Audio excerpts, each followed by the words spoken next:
Suara Pembaharuan Indonesia Televisi.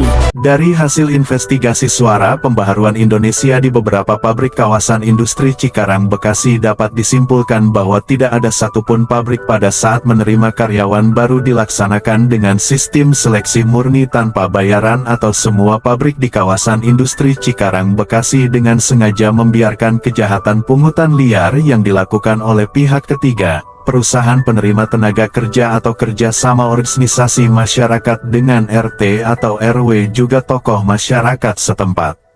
Lalu apakah HRD pabrik atau perusahaan tidak ikut terlibat menikmati uang pungli dari para pencari kerja?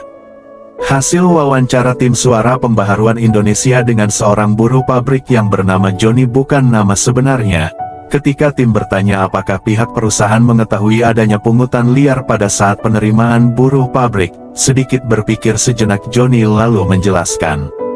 Saya bekerja sebagai staf HRD di pabrik hampir 5 tahun, Pak. Saya sangat mengetahui betul bagaimana cara permainan mereka mafia penerima buruh pabrik di Cikarang ini bermain. Biasanya begini permainan mereka, Pak. Pertama, ada rapat pemilik perusahaan, mungkin direktur pabrik orang Korea atau Jepang, mereka kumpul staf untuk rapat. Pada waktu rapat itu direktur perusahaan sampaikan pabrik lagi banyak order, suruh bagian akunting hitung perlu tambahan karyawan berapa orang. Setelah perhitungan selesai kebutuhan karyawan berapa orang itu dilampaikan ke direktur, dan direktur membuat surat keputusan penerimaan buruh di bagian apa dan jumlahnya berapa orang.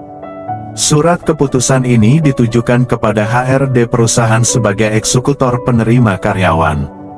Setelah HDR menerima SK inilah dia mulai menghubungi jaringannya yang sudah biasa bekerja sama. Menurut Joni, kalau dari pencari kerja setor ke pengurus pertama sampai 5 juta rupiah, maka sangat dipastikan HRD akan dapat 2 juta rupiah. Bahkan mohon maaf Pak ya, HRD di pabrik itu kejam atau ganas-ganas, kadang dia tak mau tahu keadaan, selalu dia minta uang cas dari pengurus kalau ada penerimaan buruh. Kalau pengurus atau calon penerimaan buruh pabrik tidak setor uang cas, pasti HRD pabrik akan cari pengurus atau perusahaan outsourcing yang punya useng cas. Jadi biang kerok dari pungli penerimaan buruh pabrik di Cikarang ada HRD perusahaan.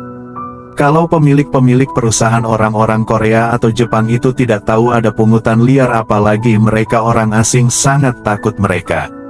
Sekali lagi Joni tegaskan yang mengatur pungutan liar ini adalah HRD di pabrik orang Indonesia.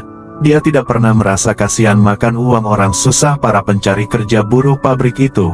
Gaji di pabrik tidak seberapa, harus setor berjuta-juta, ini namanya isap darah orang susah, Pak. Tak akan selamat juga HRD di pabrik ini, Pak.